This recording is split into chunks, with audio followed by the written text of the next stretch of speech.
Bonjour et bienvenue sur Anatomie avec Abdoulaye. Dans cette vidéo, nous allons parler de la topographie.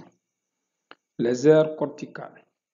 Sur la figure 156 sont représentées les aires corticales spécifiques, motrices et sensitivo-sensorielles, où les messages sont reçus, analysés, classés, mémorisés, où se produisent les décisions d'action, les échanges entre aires, etc.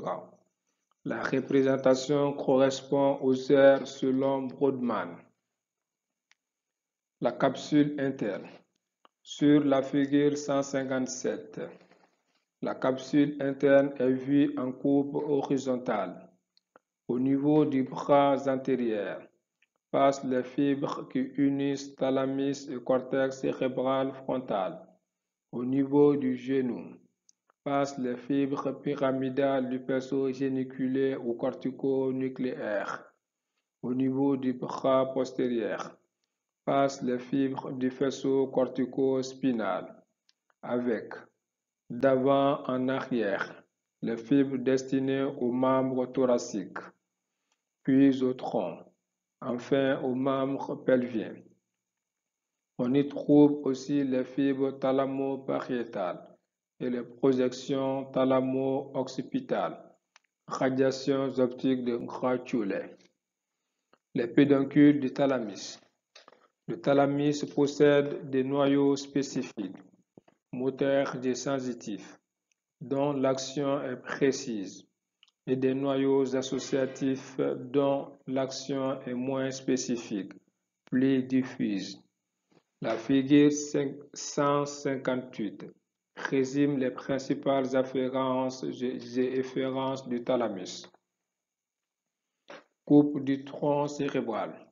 Chacune des figures 159 à 163 présente trois coupes du même segment du tronc cérébral. Sur la coupe du haut sont indiqués les noyaux propres, les noyaux des nerfs crâniens principaux et les voies sensitives ascendantes, ainsi que la réticulée.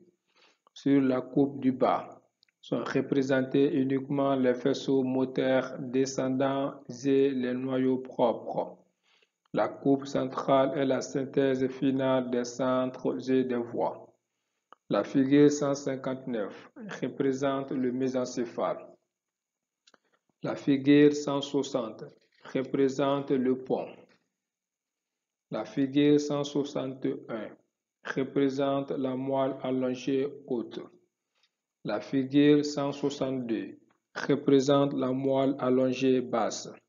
Les flèches partant des noyaux graciles et kinéiformes, d'une part, et des faisceaux pyramidaux, d'autre part, indiquent que les fibres vont décusser de part et d'autre de la ligne médiane.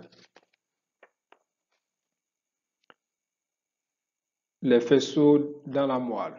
La coupe du haut montre les faisceaux sensitifs ascendants isolés. La coupe du bas représente les faisceaux moteurs descendants.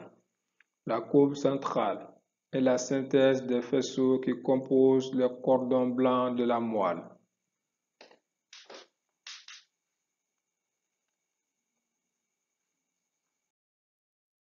Voici la bibliographie pour plus d'informations.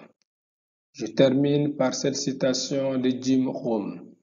Nous devons tous souffrir l'une des deux douleurs, la douleur de la discipline et la douleur du regret ou de la déception. La discipline est douloureuse, mais le regret l'est encore plus. Quoi que vous devriez faire maintenant, faites-le maintenant. Merci de votre attention.